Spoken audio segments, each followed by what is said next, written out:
ole tuna hianin Red Bull ho aizola kan oma sa prama kan omlai kan aizola chung step thui tak tak tam tu kan te meno sila chian pa tenen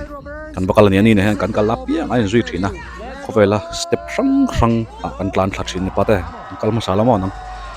ron zui don chini helai huni aizol kan ti to kha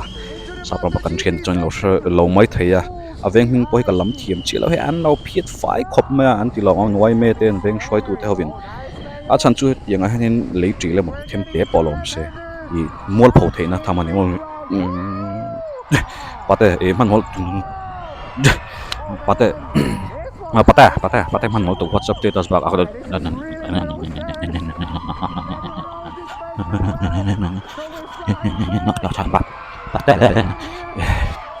miếng ra nghe lỗ sọ mà mình xin ăn tắm về bát tê alo mom mo tuk mo chang no min ni vela kan thlen man chuan tok lu tu kan ye ka chu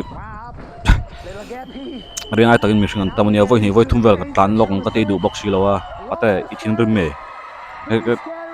bate I lai bes ai ra không thể step bằng ở nó đứng bate mo cái nu ka te dong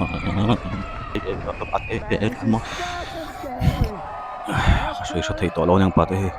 ka u me ngoti mon la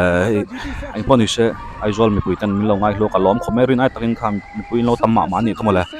hetiang sports thi lo ngai lu zelula maro chumi te ti buai zong le anok zong a chelovin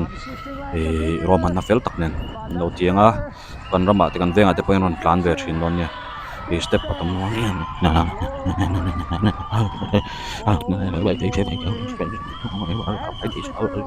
step on pate ka du ai ni man kan thleng ni mo han lom ve kan tlu se mol polo va ka jun ka chen ka share Red Bull ken hem to ai che vem high five har sangang